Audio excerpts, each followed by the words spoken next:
Frederick Griffith, who made a very important experiment in the year 1928. It was the experiment of transformation, and by that way he laid a stone to understand that these genes are made up of DNA. The person, or you can say the the scientific partners Beadle and Tatum, who explained that one gene is responsible for the production of one enzyme. Today there are so many advancements in this theory, but the fundamental theory was laid on by Beadle and Tatum in 1941. Avery, MacLeod and McCarty, these are the three persons who continued the experiment done by Fred Griffith. Griffith did the experiment with streptococci and found that the streptococci can develop the capsule if they are given an unknown substance. But the unknown substance which goes and gives the characteristic was found to be DNA, and this characteristic of genetic material to be the DNA, it was found out first time in 1944 by Avery, MacLeod and McCarty. By that way they explained the world that the genetic material is made up of nucleic acid, that is DNA. There was a question that the genetic material is DNA, it's okay, but what is the hereditary material, the material which passes from parents to offspring? What is that? Is it protein or it is DNA? The answer was given by Hershey and Chase, who used some radioactive isotopes and proved that the material which is DNA, it is passing from parents to offspring, and it is responsible for all characteristics in our body. So DNA as hereditary material, the principle was given by Hershey and Chase, James Hershey and Martha Chase. Frankel Conrad, these two scientists in 1960s first time found that not only DNA but RNA, that is ribonucleic acid, can also be a genetic material. And they found that RNA is a genetic material in only exceptional microorganisms which are known as viruses, and not all virus, only certain viruses like tobacco mosaic virus or animal virus, say for example HIV, that are retroviruses, they possess not DNA but RNA as their genetic material. So that was very interesting foundation stone laid by Conrad and Frankel, that they proved that RNA is the genetic material. In the history of genetics, there was a lady whose contribution should never be forgotten. She was Rosalind Franklin, who died at very early age suffering from cancer, but she found all the fundamental structure of DNA by X-ray crystallography, and based on all this information of Rosalind Franklin and Maurice Wilkins, the famous two scientists whom you know as the father of molecular biology, say for example, they were James Watson and Francis Crick. In 1953, they gave double helical model of DNA. My dear friends, as you are studying in college years, you must have heard the name of Watson and Crick. Watson is yet living and doing a lot of scientific research nowadays. He is 82-year-old. He is living in California and doing a lot of work over there nowadays also. So after Watson and Crick's era, the very fast development of molecular biology, biotechnology, genetics and so many other connected branches took place. We will come into the year 1958, in which Michelson and Stell, they proved that DNA replication occurs by semi-conservative way. Then after 3 years, Jacob and Monod, they gave the fundamental explanation about the regulation of gene expression. Today we know that how our genes are expressed and how their regulation is taking place, but that was first time explained by Jacob and Monod. They gave very famous operon model, and this operon model says that all the genes present in the cell, they do not express at all the times. Only some genes express in a cell at a given place and at a given time.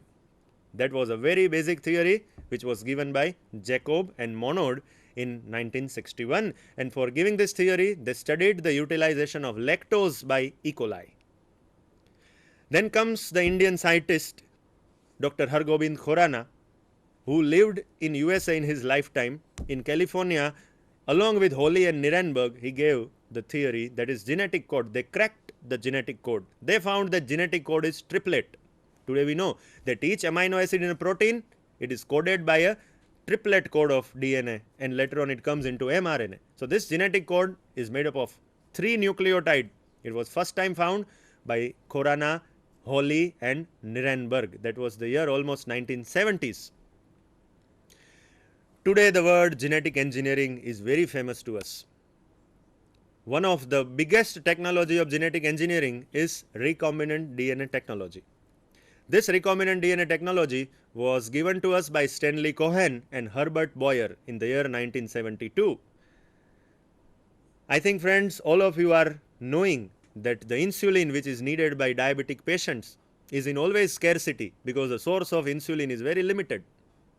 Earlier it was collected from pigs, but first time in the history, insulin, which is a human product, it was produced from E. coli cells by the technology recombinant DNA technology, and it was done by Cohen and Boyer in 1972.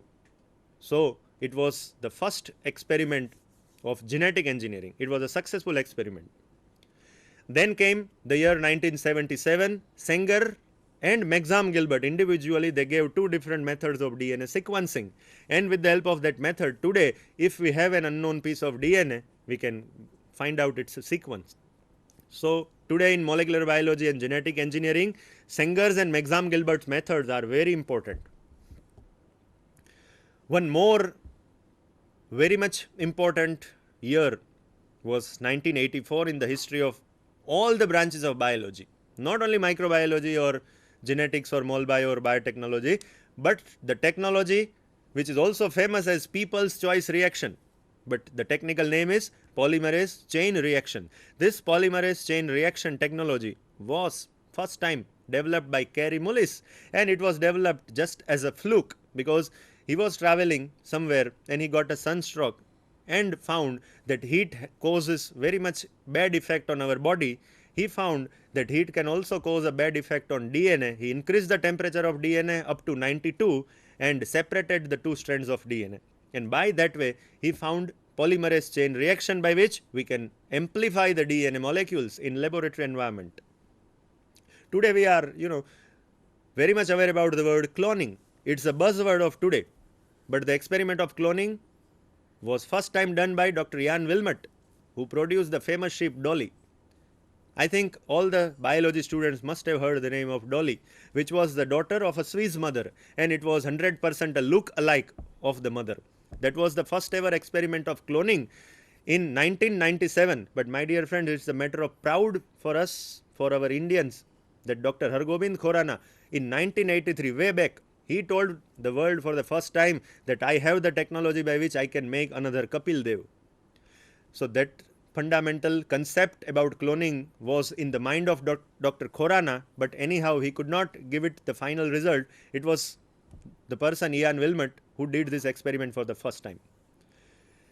Then came the biggest scientific achievement of mankind, that is Human Genome Project, which was started in 1990 and it was expected to be completed in around 25 to 40 years. But because of the advancement of the science like bioinformatics, Human Genome Project was completed only in 11 years. And in 2001, Human Genome Project was successfully completed. Two organizations were involved in that. One was Human Genome Organization, which is known as HUGO, and another organization is Celera Genomics. The owner of Celera Genomics is Craig Venter.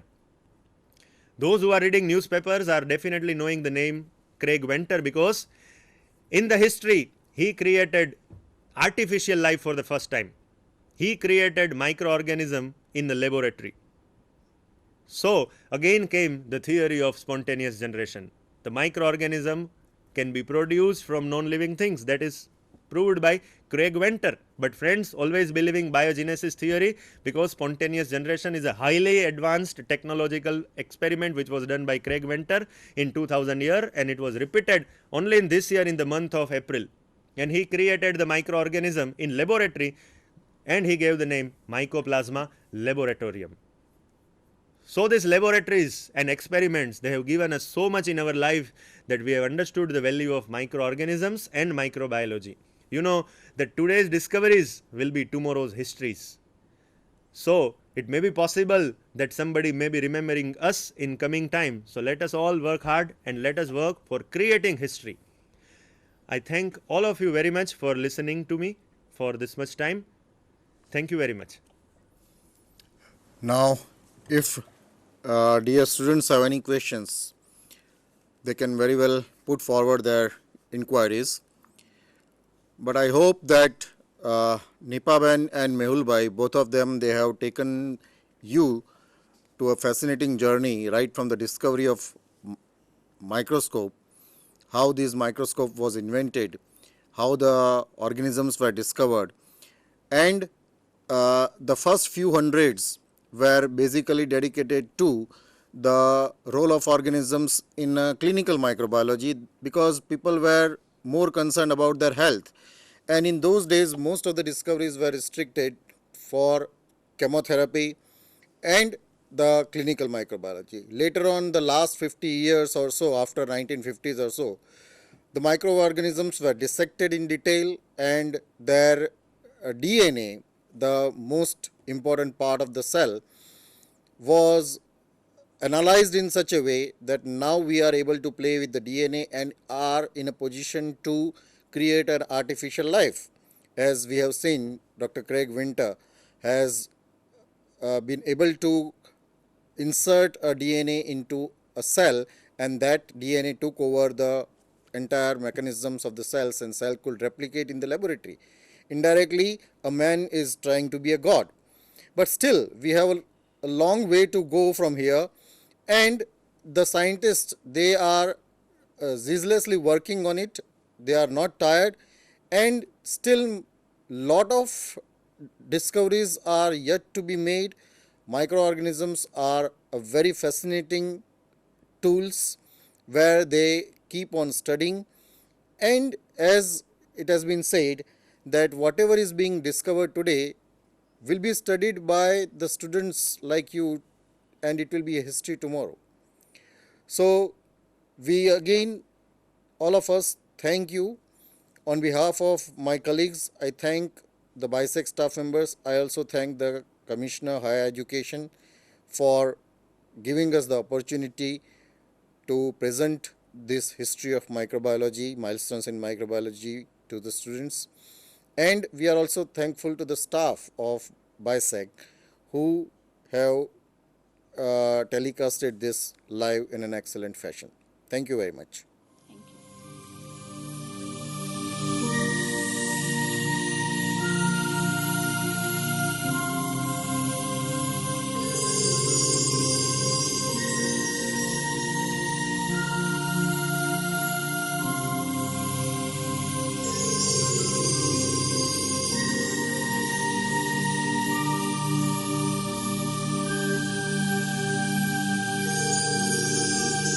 गंग सकल मुद मंगल मूला